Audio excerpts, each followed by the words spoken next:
Welcome back to Health Daily. I'm your host, Dr. J. Today, we will continue our conversation about the essential blood test to book for 2025. Today, we'll focus on cholesterol. That's right, the cholesterol panel, also known as the lipid panel. I'm showing right now a CDC website about cholesterol. I'll drop this link below, but let me stop here and say, make sure you like, subscribe, and share this video with somebody that you know that can use this information.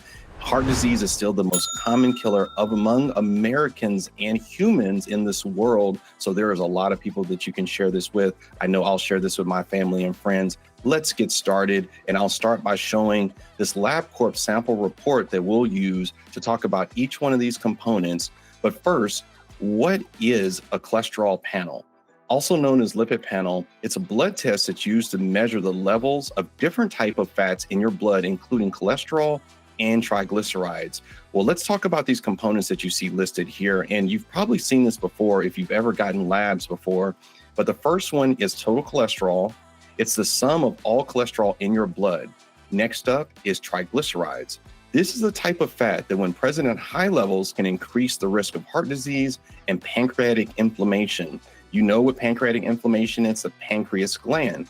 The pancreas gland can be inflamed with high triglyceride levels. And we see this when people present to the hospital for pancreatitis a lot of times.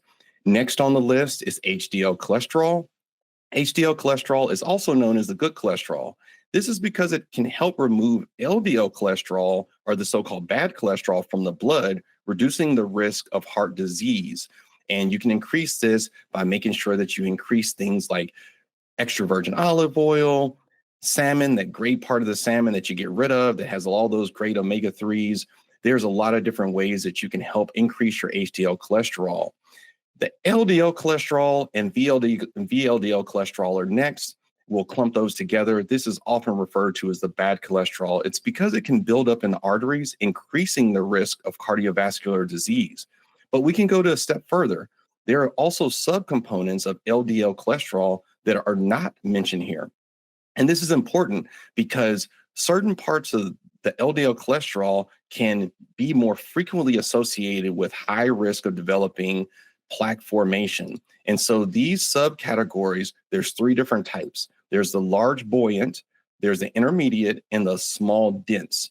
And guess what? These small dense are the ones that cause the most damage. So these small, dense LDL particles are more prone to oxidation and modification in the bloodstream that can lead to inflammation.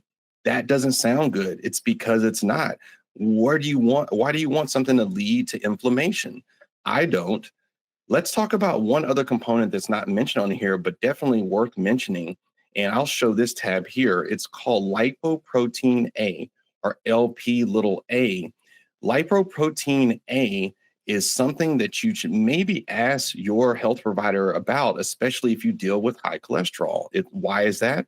It's because it's a type of LDL cholesterol that can increase your risk of heart disease and stroke, and it is genetically determined. So it's not something that you may have ever tested before, but it is starting to trend more and more. Cardiologists test for it all the time. I know internists and family medicine docs are starting to test for it a lot more. Let's show this from the American Heart Association so we can find out a little bit more background about lipoprotein A. Family members to get tested. While your Lp(a) level is mainly genetically determined, certain factors and conditions can increase your levels. These include diabetes, chronic kidney disease, and postmenopause.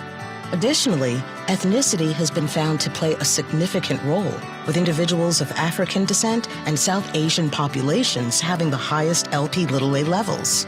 Lp(a) is not affected by lifestyle changes. However, it's still important to lower your overall risk of heart attack and stroke by eating a heart-healthy diet, being physically active, maintaining a healthy weight, stopping tobacco use, getting enough sleep, and always taking your medications as prescribed. Talk to your doctor about Lp(a). So that is Lp(a) in a nutshell. Definitely something to put on your radar. If you've never heard of it, it has not been on your radar, I would put that on your radar. Thank you for joining me. That's it for today. This is Health Daily. I'm Dr. J. Remember, your health is something that you can control. Use your resources. use your community. We thank you for being part of our community.